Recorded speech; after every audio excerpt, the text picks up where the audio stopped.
Hello बच्चा gang, hope आपकी chemistry की तैयारी बढ़िया चल रही होगी। मैं 5 चैप्टर के डायमंड क्वेश्चन प्रैक्टिस आपके ऑलरेडी करा चुका हूं, जिसमें 3 फिजिकल केमिस्ट्री के और 2 ऑर्गेनिक केमिस्ट्री के।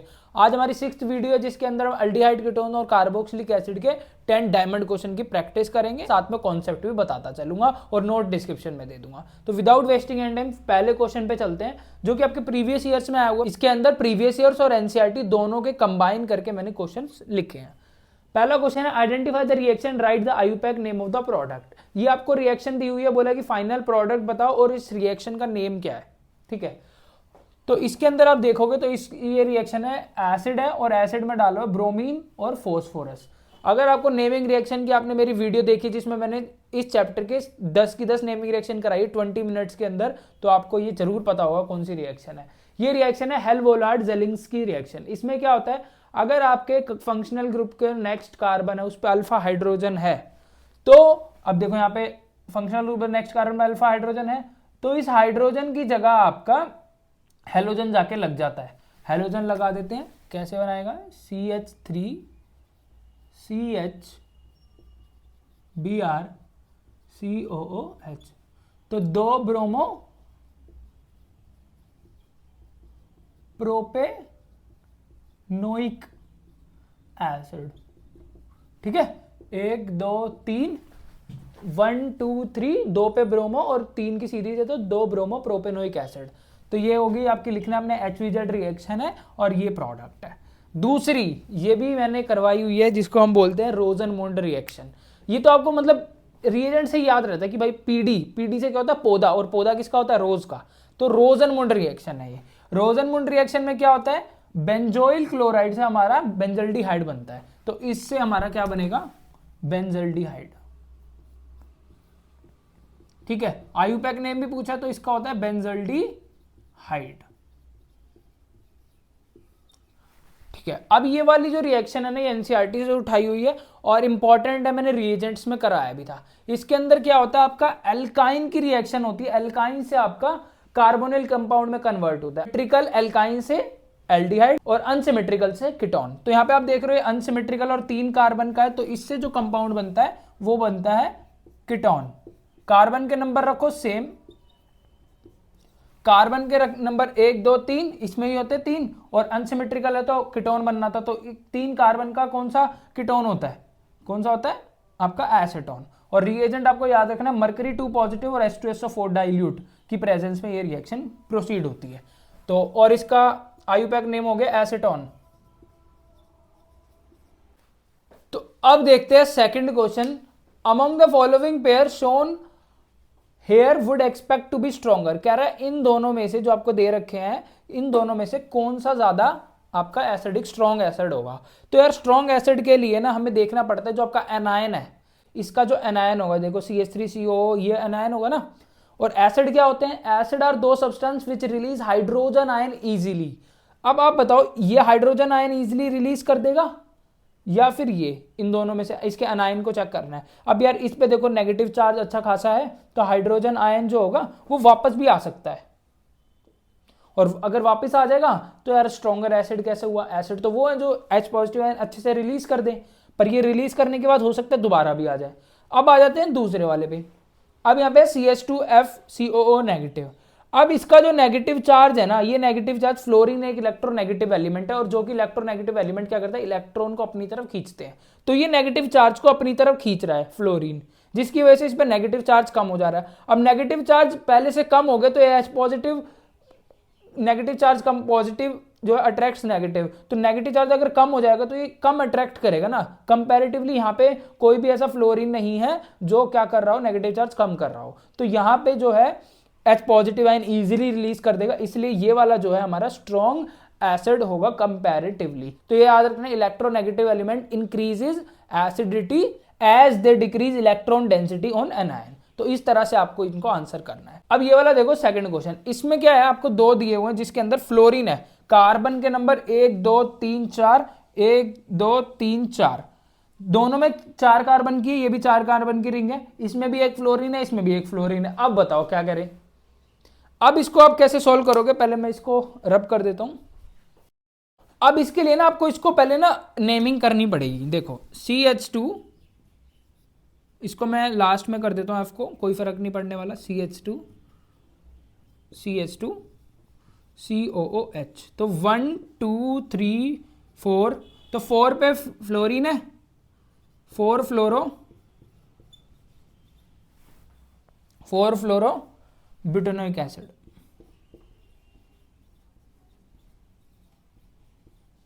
ठीक है, अब इस वाले को बनाते हैं CHF CH3 CH2 COOH। तो 1 2 3 4, इस पे क्या हो गया, 3 फ्लोरो ब्यूटेनोइक एसिड।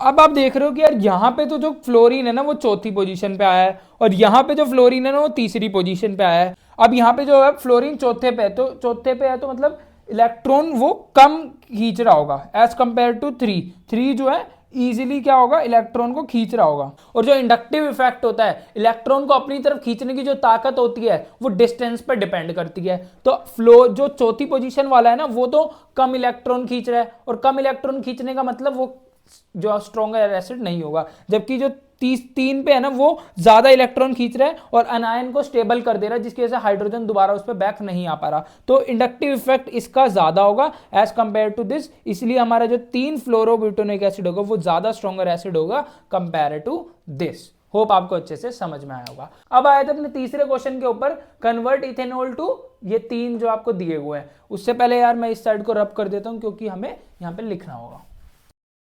अब सबसे पहले वाला है इथेनॉल से ब्यूटेन 1,2 डायोल। तो सबसे पहले बना लेना है यार, आपको क्या कन्वर्ट करना है, CH3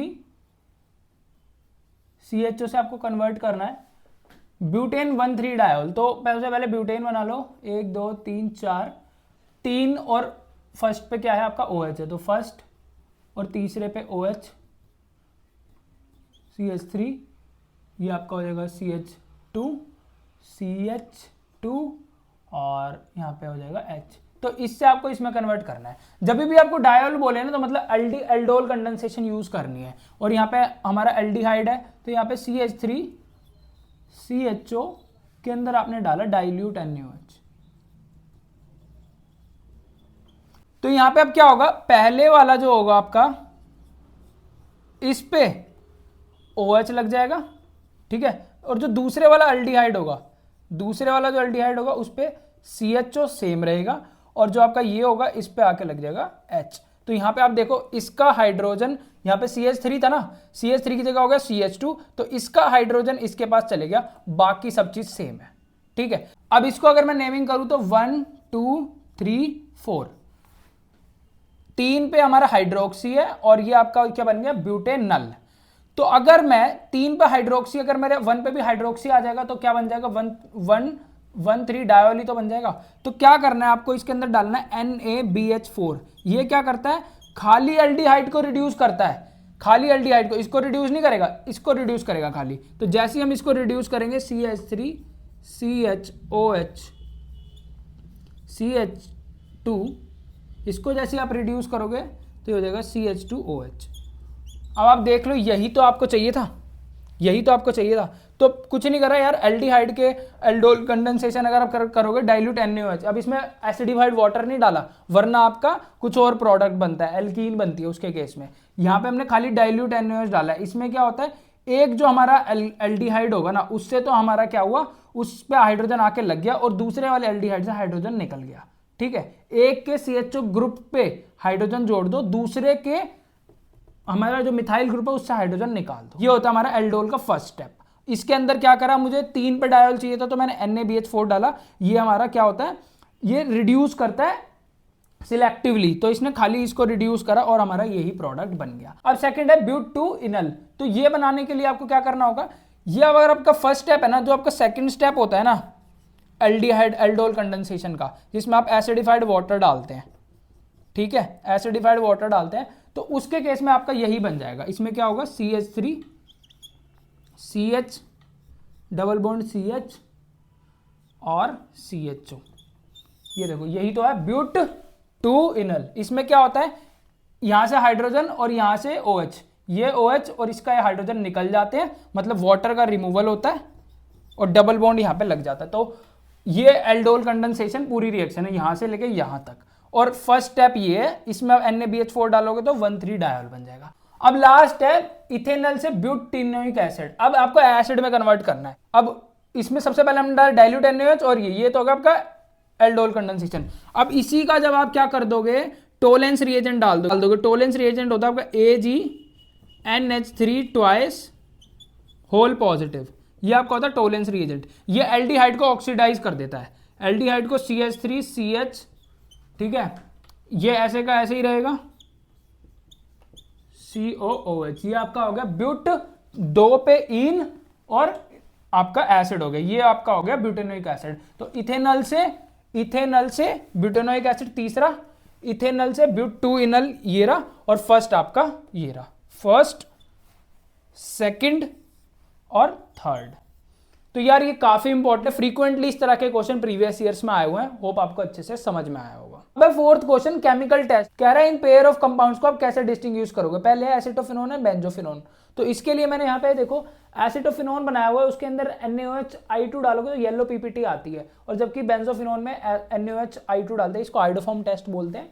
NaOH और I2 डालने पे येलो PPT आइडोफॉर्म बनता है जब हम क्या एसिटोफिनोन में डालते हैं, लेकिन जब बेंजोफिनोन में डालते हैं ऐसा कुछ नहीं होता। अब आपको कैसे पता चलेगा कि आइडोफॉर्म कौन देगा कौन नहीं देगा, इसके लिए ट्रिक है, ध्यान से देखना। जिस कंपाउंड के पास भी C डबल बॉन्ड OCH3 या फिर COHCH3 ये है, या फिर ये मोस्टली ये होता है, इन दोनों में से कुछ भी है तो वो आइडोफॉर्म टेस्ट देगा। C पे डबल बॉन्ड OH एक तरफ लगाओ, एक तरफ CH3 लगाओ, और यहाँ पे कुछ भी लगा सकता है।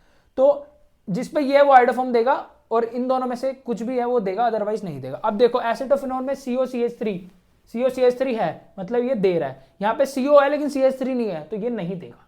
तो यहाँ पे येलो PPT इसके केस में मिलेगी, ये इसमें नहीं मिलेगी, ऐसे डिस्टिंग्विश करना है। सेकंड है phenol and benzoic acid. Phenol जो है हमारा यार, फिनोल में अब NaHCO3 डालते हो तो आपको कोई भी CO2 के एफरवेसेंस बुलबुले नहीं देखने को मिलते, जबकि आप एसिड बेंजोइक एसिड के अंदर NaHCO3 एसिड में बेस डालते हो तो आपको CO2 के एफरवेसेंस बुलबुले देखने को मिलते हैं। तो बेंजोइक एसिड के अंदर किसी के साथ भी बेंजोइक एसिड को इथाइल बेंजोएट के साथ या कोई भी अदर कंपाउंड के साथ रिएक्शन क्या करते हैं, डिस्टिंग्विश करते हैं, तो आप ये वाला टेस्ट यूज करोगे कि बेंजोइक एसिड CO2 के एफरवेसेंस देता है, फिनॉल नहीं देता, ऐसे आप इसको डिस्टिंग्विश करोगे। तीसरा है इथेनॉल एंड प्रोपेनॉल। अब इथेनॉल और प्रोपेनॉल ये रहा, देखो CH3COCH और प्रोपेनॉल है आपका CH3CH2CHO। अभी ये जो कैसे डिस्टिंग्विश करोगे, इसी तरह का टेस्ट मैंने भी आपको कराया फर्स्ट क्वेश्चन के अंदर, तो आप इसको इजीली डिस्टिंग्विश कर सकते हो। देख सकते हो यहाँ पे CH3 डबल बॉन्ड CO है, तो इसका आंसर आप मेरे को कमेंट सेक्शन में बताओगे कि कौन सा टेस्ट इसको डिस्टिंग्विश करने के लिए यूज होगा। अब चौथा है बेंजल्डिहाइड एंड एसिटोफिनोन। तो बेंजल्डिहाइड और एसिटोफिनोन को कैसे करोगे, ये आपका एसिटोफिनोन है, बेंजल्डिहाइड आपका होता है ये, ठीक है। तो बेंजल्डिहाइड ये रहा, एसिटोफिनोन ये रहा, यही वाला टेस्ट आप यूज कर सकते हो इनको डिस्टिंग्विश करने के लिए। इस पे COCH3 है, यहाँ पे आप देख सकते हो, यहाँ पे CO तो है, CH3 नहीं है, तो यहाँ पे ये वाली टेस्ट यूज आप कर सकते हो, आइडोफॉर्म टेस्ट। तो आइडोफॉर्म टेस्ट बहुत इंपॉर्टेंट है और काफी फ्रीक्वेंटली यूज होता है। तो अगर आप केमिकल टेस्ट देखना चाहते हो 10 मिनट के अंदर सारे केमिकल टेस्ट ऑर्गेनिक के, प्लेलिस्ट चेक कर लेना। तो ये था यार आपका डिस्टिंग्विश टेस्ट, होप आपको अच्छे से समझ में आया होगा। अब चलते हैं अपने नेक्स्ट सेक्शन की तरफ। तो चलिए अब देखते हैं नेक्स्ट सेक्शन के अंदर क्वेश्चन नंबर 5। यार इस तरह के क्वेश्चन फ्रीक्वेंटली पूछे गए हैं, तो ये बड़ी इंपॉर्टेंट क्वेश्चन है और आप इस तरह के और क्वेश्चंस को भी प्रैक्टिस कर लेना। An aromatic compound A of molecular formula C7H6O2 कह रहा है एक एरोमेटिक कंपाउंड है। एरोमेटिक कंपाउंड है ये तो क्लियर कर दिया कि ए कोई एरोमेटिक कंपाउंड है, मॉलिक्यूलर फॉर्मूला ये है और वो सीरीज ऑफ रिएक्शन में जा रहा है, तो हमें बताना ABCDE क्या है। तो ये ए है, ये इसमें NH3 डाला, फिर ये बना, इसमें ये डाला D बना, इसमें ये डाला B बना, तो ऐसे करके आपको ये 5 बताने क्या है। तो सबसे पहले आइडेंटिफाई करना होगा कि A क्या है। तो A कैसे करोगे यार, देखो C7 है मतलब बेंजीन रिंग होगी और बेंजीन रिंग के ऊपर एक कार्बन लगा होगा, तो वो कर देते हैं पहले हम, बेंजीन रिंग उस पे एक कार्बन। अब कार्बन तो हमने C7 कर दिए, H भी हमारे H5 हो गए, तो यहां पे हमारा क्या हुआ C7 कंप्लीट हो चुके हैं, H हमारे यहाँ पे 5 यूज हो चुके हैं, और अब यहाँ पे जो हमें इसको कंप्लीट करने के लिए एक H और 2 ऑक्सीजन की जरूरत है। तो ये हम यूज कर चुके हैं, और ये अगर फॉर्मूला चाहिए तो हमें ये और चाहिए, तो इसके साथ ये लगा दो खाली, बेंजोइक एसिड। कितना इजी था ये प्रिडिक्ट करना कि ये बेंजोइक एसिड है। तो ये बेंजोइक एसिड है। बेंजोइक एसिड में जब NH3 डालते हैं तो ए तो आपका ये हो गया। अब इसके अंदर जब ये डालोगे ना तो ये बनेगा। ये तो आपको क्लियर ही कर दिया इन्होंने, क्या है, ये तो बिल्कुल ही क्लियर कर दिया कि बेंजीन है और उस पर CONH2 लगा हुआ है। ठीक है, अब इसका जब आप रिडक्शन करोगे, रिडक्शन का मतलब होता है ऑक्सीजन का रिमूवल और हाइड्रोजन का एडिशन। तो इसका जैसे आप इसका करोगे, इसका आप रिडक्शन करोगे तो आपका बनेगा, ऑक्सीजन को निकाल दो और हाइड्रोजन लगा दो, तो ऑक्सीजन पे डबल बॉन्ड होता है। तो बी आपका जो है, डी आपका ये है, समझे। ए आपका ये था, इसके अंदर ये डाला, ये इन्होंने दिया हुआ है। इसके अंदर जब आप रिडक्शन करोगे, इसका रिडक्शन ऑक्सीजन हटा दो, हाइड्रोजन लगा दो, मतलब डबल बॉन्ड ऑक्सीजन हटा तो 2 हाइड्रोजन आके लगे, डी है। अब इसके अंदर Br2 डालना है। अब ये Br2 डालने की ये जो रिएक्शन है ना, Br2NaOH डालते हैं, ये रिएक्शन मैंने कराई है, इसको बोलते हैं हम होफमैन ब्रोमोमाइड डिग्रेडेशन। इसमें क्या होता है, डबल बॉन्ड CO निकल जाता है और आपका जो कंपाउंड बनेगा वो बनेगा एनिलीन। ठीक है, यहां से क्या हुआ, इसमें Br2NaOH डालते हैं, होफमैन ब्रोमाइड डिग्रेडेशन होता है, ये डबल बॉन्ड CO निकल जाता है, बेंजीन पे NH2, ये होता है एनिलीन। तो आपका A हमें पता चल गया, D हमें पता चल गया और हमें B भी पता चल गया। अब आपका क्या कह रहा है कि इसके अंदर, मतलब कि B के अंदर क्या डालना है, ब्रोमीन डालना है। तो ब्रोमीन डाल दो इसमें।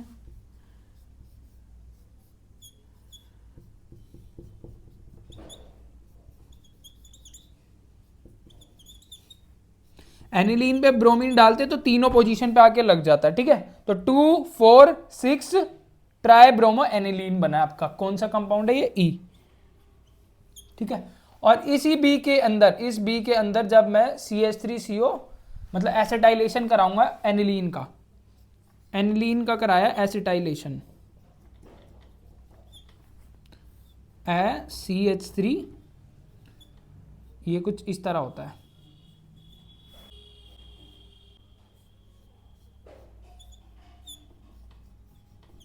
ठीक है, अब इसमें क्या होगा, ये वाला जो होगा ना, ये वाला, ये न्यूक्लियोफाइल एक हाइड्रोजन हटके ये पूरा इस पे जाके लग जाएगा,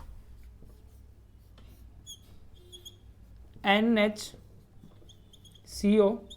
CH3 प्लस CH3COOH। ठीक है, जब भी एसिटाइलेशन होता है ना तो यहां से बॉन्ड टूटता है और ये बॉन्ड हाइड्रोजन हटेगा और ये आके लग जाएगा, तो ये आपका है C। ठीक है, होप आपको अच्छे से समझ में आया होगा। कुछ भी नहीं करा है, ये प्रिडिक्ट करा हमने कि बेंजोइक एसिड, उसमें NH3 डाला और ये हमें दिया हुआ है, फिर ये दिया हुआ है, इसका रिडक्शन करा, इसका रिडक्शन मतलब ऑक्सीजन हटा हाइड्रोजन लगाया, D बन गया। ये रिएक्शन हमें याद होनी चाहिए, होफमैन ब्रोमाइड डिग्रेडेशन, ये एनिलीन बन गया। ये रिएक्शन के लिए प्लेलिस्ट देख लेना। ठीक है, उसके बाद ये बी था, जो हमारा बी था एनिलीन, एनिलीन के अंदर Br2 डाला, Br2 डालने पे ना तीनों पोजीशन पे लग जाता है, तो तीनों पोजीशन पे लगा दिया, E बन गया। इसके अंदर एसिटाइलेशन कराया, इसका यहां से बॉन्ड टूटता है तो ये इस पे आके लग गया, तो ये आपका बन गया बेंजीन रिंग पे NHCO CH3। अगर आप इसका ब्रोमिनेशन कराओगे ना तो मोनो सब्सटीट्यूटेड बनेगा। अमीन चैप्टर का मैंने पूरा आपको वन शॉट कराया हुआ 30 से 40 मिनट्स के अंदर, शॉर्टेस्ट और सारी चीज वो जरूर चेक करना। तो ये था हमारा फर्स्ट क्वेश्चन, बहुत इंपॉर्टेंट है। अब सेकंड क्वेश्चन देखो, कन्वर्जन है बेंजीन टू M नाइट्रो एसिटोफेनोन, बड़ा इंपॉर्टेंट है भाई इस तरह के क्वेश्चन। तो बेंजीन से किस में कन्वर्ट करना है, बेंजीन से M नाइट्रो एसिटोफेनोन, M नाइट्रो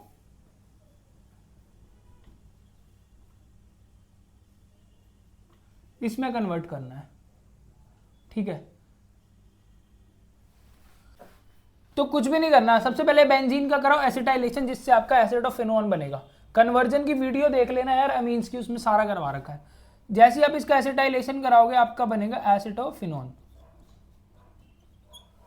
क्या डालना है इसमें, CH3COCl, ठीक है, AlCl3, एसिटाइलेशन कराया। अब ये ना मेटा डायरेक्टिंग होता है, तो इसके अंदर कुछ नहीं करना, HNO3 डाल दो, H2SO4, इसका नाइट्रेशन करा दो जस्ट, ये आपका मेटा डायरेक्टिंग होता है। जो भी आपके इलेक्ट्रॉन विड्रॉइंग ग्रुप होते हैं वो मेटा डायरेक्टिंग होते हैं, तो डायरेक्ट मेटा पे आपके आके लग जाएगा NO2, ये H3 आएगा। तो ये था आपका बेंजीन से एम नाइट्रो एसिटोफिनोन। थोड़ा टफ लग रहा था लेकिन देखो काफी इजी है। अब है बेंजल्डिहाइड से बेंजोइक एसिड। बेंजल्डिहाइड से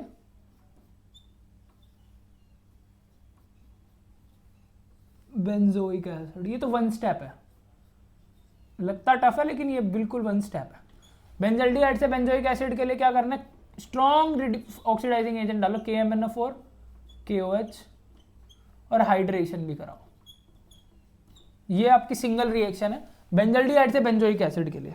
अब है bromobenzene to benzoic acid. Benzoic acid के कन्वर्जन के बहुत क्वेश्चंस आते हैं भाई, तो चार्ट देख लेना आप, चार्ट डिस्क्रिप्शन में दूंगा लिंक, वहां चेक कर लेना, पूरा चार्ट है, सारी चीज उसको कर लोगे ना अपने रूम में चिपका लेना, वो सारी रिएक्शन हो जाएगी कन्वर्जन के। तो ब्रोमोबेंजीन से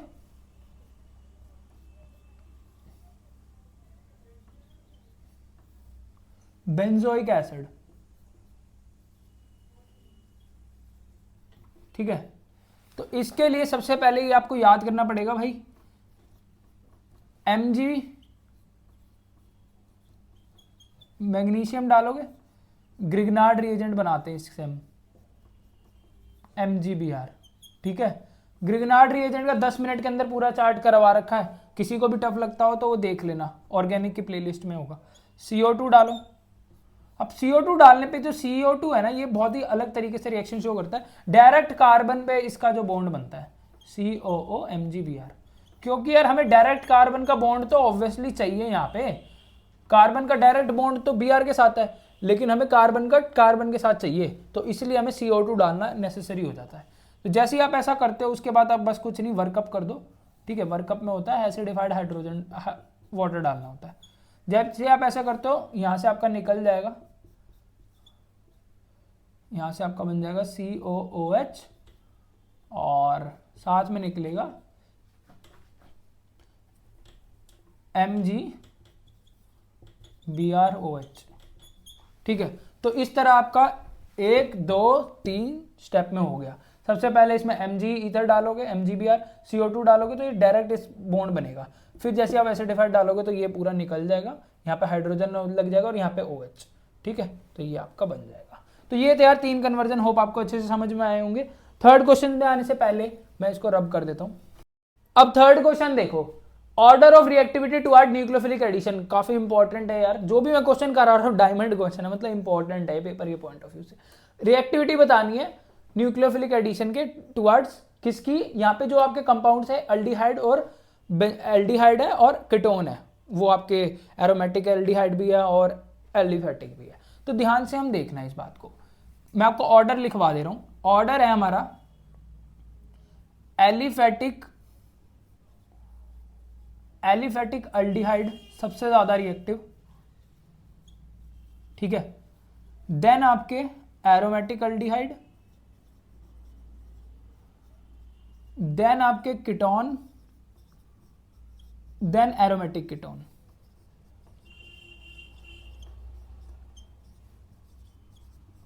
ठीक है।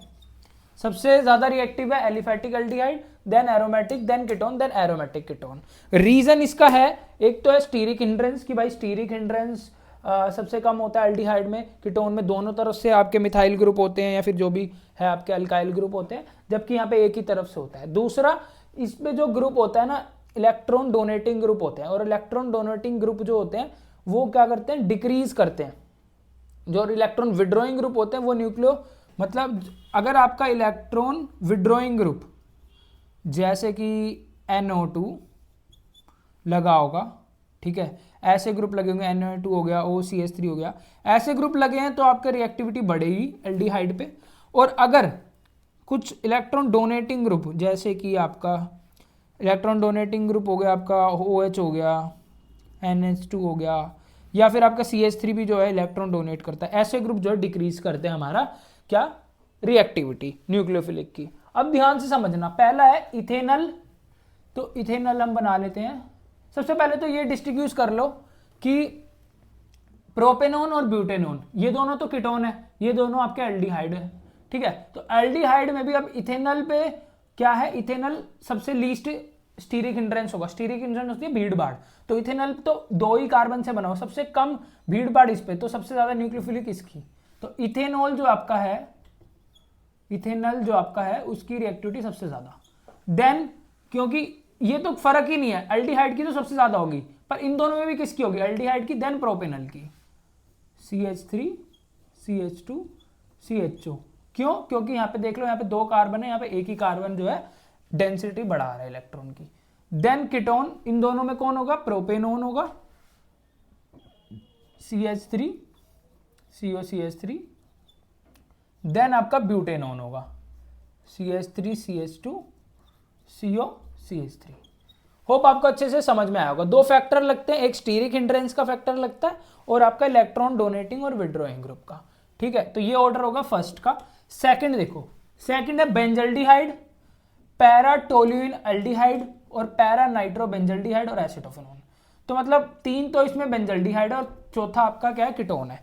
अब कीटोन तो लीस्ट रिएक्टिव होगा, तो एसिटोफेनोन तो आएगा लास्ट में। इतना तो क्लियर हो गया कि जो आपका एसिटोफेनोन होगा वो लास्ट में आएगा, क्योंकि कीटोन तो लीस्ट रिएक्टिव होते हैं। और ये वाला ऑर्डर याद रखना। अब मैं इसको एक बार रब कर देता हूं, देखो सबसे लास्ट में आएगा एसिटोफेनोन, लीस्ट रिएक्टिव होगा भाई ये न्यूक्लियोफिलिक में। देन अब है बेंजल्डिहाइड, पैराटोलिन, अब इसको मैं बना देता हूं पहले, बेंजल्डिहाइड, पैराटोल्यूअल्डिहाइड, पैरा पे टोल्यूइन है भाई, और पैरा नाइट्रो, पैरा पे है, सॉरी पैरा,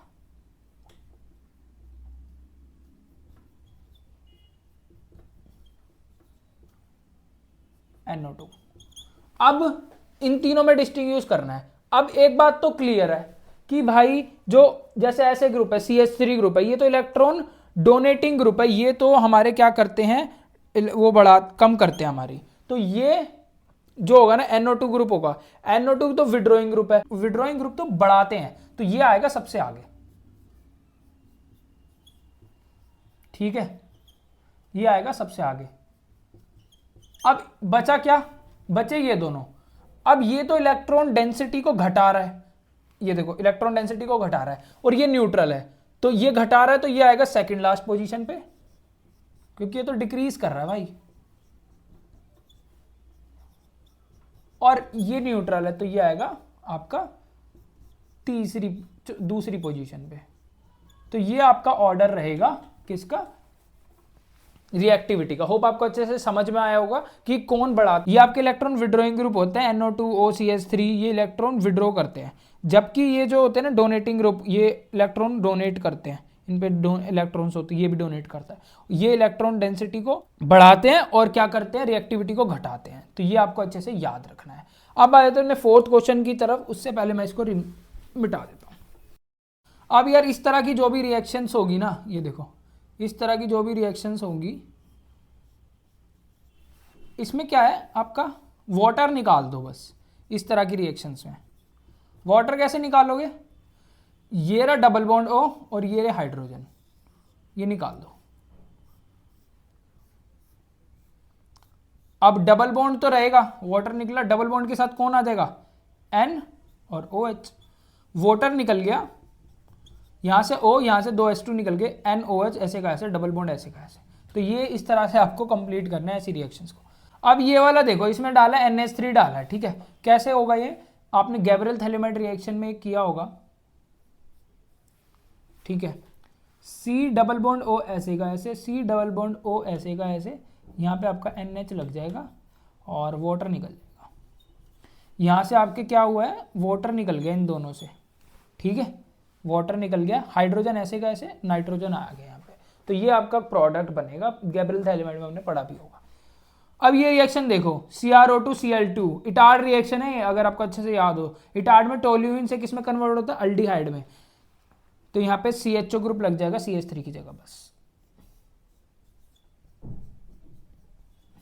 NO2 ऐसे का ऐसे। अब ये क्वेश्चन देखो, इसमें क्या करना है आपने, सबसे पहले आपको दिया हुआ है इथेनॉल। अगर आपको ऐसे ऑक्सीडाइजिंग, वीक ऑक्सीडाइजिंग एजेंट ये सब पढ़ना है ना, तो मैंने पूरा वन शॉट बना रखा है, इसमें सारे रिएजेंट कराए हुए हैं, वो आप प्लेलिस्ट से चेकआउट कर लेना, लिंक डिस्क्रिप्शन में दे दूंगा। अब पीसीसी होता है वीक ऑक्सीडाइजिंग एजेंट, जो इथे अल्कोहल को एल्डिहाइड में कन्वर्ट करता है। तो CH3 किस में कन्वर्ट हो गया, CHO में। अब इसके अंदर डाला हुआ है CH3OH और HCl, ये आपका न्यूक्लियोफिलिक रिएक्शन है, ठीक है, जैसे कि हमने पहले देखा था कि ये अच्छा होता है। तो इसमें क्या होगा, डबल बॉन्ड O हटाओ, ये वाला डबल बॉन्ड O हटाना है आपने, और इसकी जगह लगा देना है CH3O ठीक है, और H ऐसे का ऐसे, और यहां पे आपका लगेगा OH, इसको बोलते हैं हेमी एसिटल, क्योंकि इसको आप ऑक्सीडाइज करोगे ना तो आपका एसिटल बन जाता है। एसिटल मतलब आपका जो कीटोन बन जाता है। तो जब आप क्या कर रहे हैं, एल्डिहाइड के अंदर CH3OH HCl डालते हो तो हेमी एसिटल में आपका ये कन्वर्ट होता है। डबल बॉन्ड O हटाओ, OCH3 लगाओ और OH लगाओ, ये होता है आपका हेमी एसिटल। मतलब जिस कार्बन से जुड़ा उस पर एक जगह OH लगा, एक जगह आपका क्या लगा, OCH3 ग्रुप लगा हुआ है। तो होप आपको ये वाली रिएक्शन अच्छे से समझ में आई होगी। तो चलिए अब बढ़ते हैं अपने लास्ट सेक्शन की तरफ, और बहुत ही इंपॉर्टेंट है यार इसमें ना, मैंने ये देखो क्वेश्चन है, predict the product formed when cyclohexanaldehyde react with the following. कह रहा है आपको मतलब आपको प्रोडक्ट कुछ भी नहीं दिया हुआ, बस बोला कि साइक्लोहेक्सेन अल्डिहाइड है, उसकी रिएक्शन इन 5 के साथ हो रही है, तो क्या क्या प्रोडक्ट बनेंगे बताओ, ठीक है। तो साइक्लोहेक्सेन अल्डिहाइड तो यही हो गया ना, साइक्लिक रिंग, उस पर अल्डिहाइड ग्रुप लगा दिया। तो सबसे पहले आपकी रिएक्शन है PHMgBr, इसको हम बोलते हैं ग्रिग्नार्ड रिएजेंट, और इसको और इसको साथ में हाइड्रो, इसका क्या वर्कअप करना होता है, ये एसिडिफाइड वाटर है। तो जब ये डालोगे तो क्या होगा, तो ये मैंने लिया यहाँ पे साइक्लोहेक्सेनल्डिहाइड, उसके अंदर डाला PHMgBr, उसके बाद क्या करा, वाटर डाला। तो इसमें ना मैंने ट्रिक बता रखी है ग्रिग्नार्ड के लिए, डबल बॉन्ड O हटाओ, एक जगह PH लगाओ, एक जगह OH लगाओ। ये देखो, डबल बॉन्ड O हटाया, एक जगह लगाया PH, एक जगह लगाया OH, और हाइड्रोजन तो है ही, ठीक है। डबल बॉन्ड O हटाया, एक जगह PH लगा, एक जगह OH लगा, हाइड्रोजन ऐसे का ऐसे, तो ये बनेगा आपका पहला प्रोडक्ट। दूसरा है टोलेंस रिएजेंट। टोलेंस रिएजेंट होता है AgNH3 ट्वाइस होल पॉजिटिव, इसको बोलते हैं टोलेंस रिएजेंट। अल्डिहाइड को ऑक्सीडेशन करना हो तो टोलेंस रिएजेंट डाला जाता है। तो इसके लिए क्या करना होता है आपका, यहाँ पे ये बन जाएगा COO, सॉल्ट बनेगा एसिड का, साथ में आपका Ag पॉजिटिव निकलता है, सिल्वर मिलर PPT बनती है। तो ये आपका प्रोडक्ट होगा जब आप टोलेंस रिएजेंट डालोगे। तीसरा आपका है semi carbazide and weak acid. यार इंपॉर्टेंट है सेमी कार्बाजाइड की रिएक्शन। सेमी कार्बाजाइड आपका होता है NH2 NHCONH2, मतलब यहाँ पे आपका जो है ना CONH2 पूरा है, और यहाँ पे आप देखोगे NHNH2 है, ठीक है, इसको बोलते हैं हम सेमी कार्बाजाइड, और इसके साथ वीक एसिड है, तो मैंने यहाँ पे H पॉजिटिव भी लिया। तो इसमें कुछ नहीं करना, डबल बॉन्ड O हटाओ और यहां से हाइड्रोजन निकाल दो 2, मतलब वाटर निकाल दो, जैसे कि मैंने आपको पहले भी कराया था। तो यहां से हमने क्या करा, बहुत ही आसान है, बस वाटर निकाल दो और यूं का यूं जोड़ दो। यहां पे डबल बॉन्ड O हटाया, ठीक है, यहां पे आपका आ जाएगा N, double bond NH, double bond यहां नहीं, कार्बन के साथ double bond N NH, double bond C NH3। तो ये आपका प्रोडक्ट बनेगा, ठीक है। हाइड्रोजन वाटर निकाल के N का डबल बॉन्ड C के साथ, और ये ऐसे का ऐसे। तो यहाँ पे इसकी वैलेंसी भी पूरी कर लेना, यहाँ पे कार्बन के साथ हाइड्रोजन है ना, तो यहाँ पे हाइड्रोजन भी आएगा। तो ये आपका फाइनल प्रोडक्ट है। अब है जिंक एमेलगम डालना है। जिंक एमेलगम होता है, जिंक के साथ आपका मरकरी का एमेलगम होता है, और HCl। ये रिएक्शन बता दो, अल्डिहाइड के अंदर जब हम Zn का एमेलगम और HCl डालते हैं तो कौन सी रिएक्शन होती है। ये रिडक्शन करना होता है हमें, इससे डायरेक्ट आपका कन्वर्ट हो जाएगा ये CH2 के अंदर, ठीक है। यहाँ पे आपका ये कन्वर्ट हो जाएगा, कार्बन 1 और 3, ये आपका बन जाएगा। अब यहाँ पे डालना आपको excess of ethanol and acid. तो यहाँ पे एक्सेस जैसे आप डालोगे ना, तो एक बार आपका यहाँ पे न्यूक्लियोफिलिक रिएक्शन होगी, C2 डबल बॉन्ड ऑक्सीजन है ना, तो डबल बॉन्ड ऑक्सीजन है, तो यहाँ पे कार्बन एक बार आपका लगेगा OC2 H5 लगता अगर एक्सेस में नहीं होता तो। अब एक्सेस में तो एक और OC2H5 लग जाएगा और H ऐसे का ऐसे, समझ गए। यहाँ पे न्यूक्लियोफिलिक होगी रिएक्शन, C2H5 ऐसा न्यूक्लियोफाइल काम करेगा। अब यहाँ पे एक्सेस में दे रखा मतलब डबल बॉन्ड O की जगह दो ये लग जाएंगे, C2H5O, C2H5O नेगेटिव, ये न्यूक्लियोफिलिक रिएक्शन होगी। तो ये था यार आपकी पूरी साइक्लोहेक्सेनल्डिहाइड के साथ रिएक्शन। होप आपको अच्छे से समझ में आई होगी। अब आ जाते हैं अपने लास्ट क्वेश्चन की तरफ, जो कि काफी इंपॉर्टेंट है। कह रहा है although phenoxide ion has more number of resonating structure than carboxylic ion, still carboxylic acid is stronger acid than phenol. कह रहा है वैसे तो जो रेजोनेटिंग स्ट्रक्चर होते हैं ना, फिनॉल के रेजोनेटिंग स्ट्रक्चर ज्यादा है, क्योंकि हम रेजोनेटिंग स्ट्रक्चर के बेसिस पे ही जज कर रहे होते हैं एसिडिक कैरेक्टर। तो कह रहा है फिनॉल के तो ज्यादा एसिडिक वो है रेजोनेटिंग स्ट्रक्चर कार्बोक्सिलिक एसिड से, स्टिल जो हमारा कार्बोक्सिलिक एसिड है वो स्ट्रॉन्गर एसिड है देन फिनॉल। ऐसा क्यों? तो उसका रीजन देख लो।